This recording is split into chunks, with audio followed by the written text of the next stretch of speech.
എല്ലാവർക്കും ചാനലിലേക്ക് സ്വാഗതം. ഇന്ന് ഞാൻ തയ്യാറാക്കുന്നത് ഫിഷ് കട്ട്ലേറ്റ് ആണ്.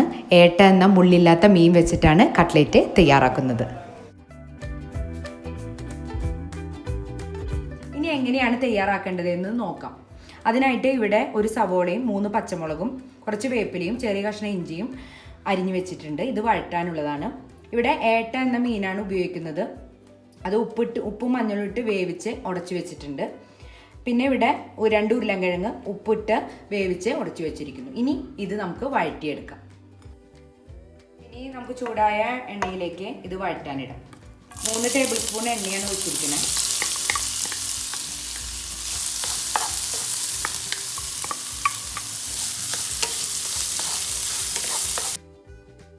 സവോള ഒന്ന് കളർ മാറിയിട്ടുണ്ട്.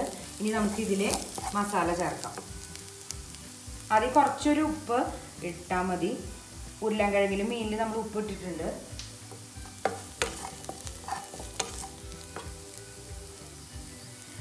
കാൽ ടീസ്പൂൺ മഞ്ഞൾപ്പൊടി, 1/2 ടീസ്പൂൺ മുളക് പൊടി, 1/2 ടീസ്പൂൺ കുരുമുളക് പൊടി, 1 ടീസ്പൂൺ ഗരം മസാല.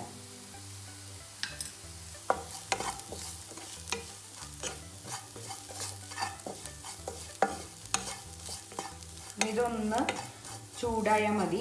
എന്നിട്ട് നമുക്കതിൽ മീൻ ചേർക്കാം. മുള്ളില്ലാത്ത ഏത് മീൻ വേണമെങ്കിലും ഉപയോഗിക്കാം. അതിൽ ഉപയോഗിച്ചാലും കുഴപ്പമില്ല, പക്ഷെ മുള്ള് സൂക്ഷിക്കാൻ നമുക്കതിൽ മീൻ ചേർക്കാം.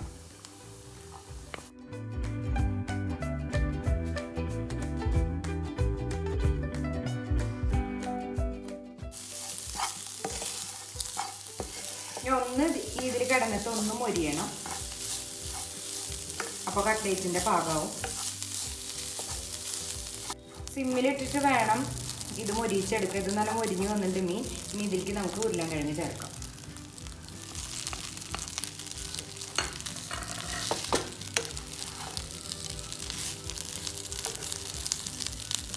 ഇത് നന്നായിട്ട് യോജിപ്പിച്ചാൽ നമ്മുടെ കട്ട്ലേറ്റിൻ്റെ മിക്സ് റെഡി.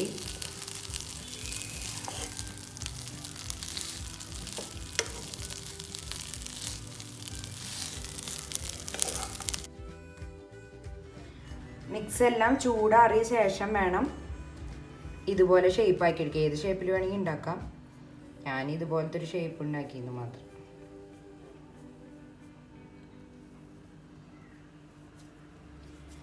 മിക്സ് ചെയ്യുമ്പോൾ ഉപ്പ് കുറവുണ്ടോ എന്ന് നോക്കിക്കോളൂ.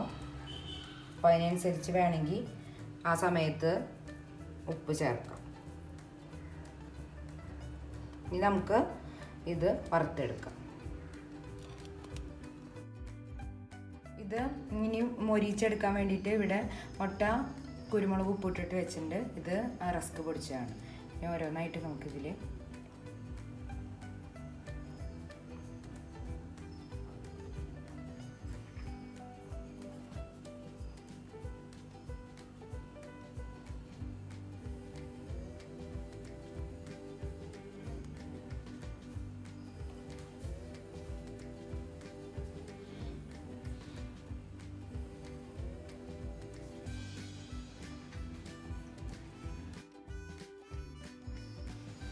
ചൂടായ എണ്ണയിലേക്ക് നമുക്ക് ഇത് ഓരോന്നായിട്ട് ഇടാം.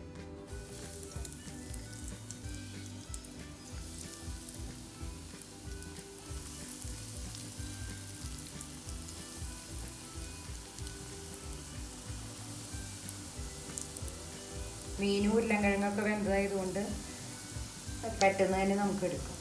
എല്ലാ കട്ട്ലേറ്റുകളും മൊരിഞ്ഞ് വന്നിട്ടുണ്ട്. ഇനി അവത്ത് കോരിയെടുക്കാം.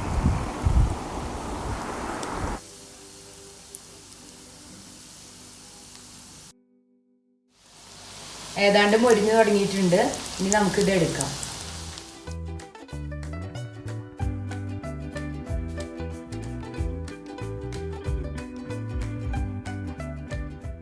ഈ റെസിപ്പി എല്ലാവർക്കും ഇഷ്ടപ്പെട്ടു എന്ന് കരുതുന്നു. എല്ലാവരും ട്രൈ ചെയ്ത് നോക്കണം. അഭിപ്രായങ്ങൾ അറിയിക്കണം. Thank you.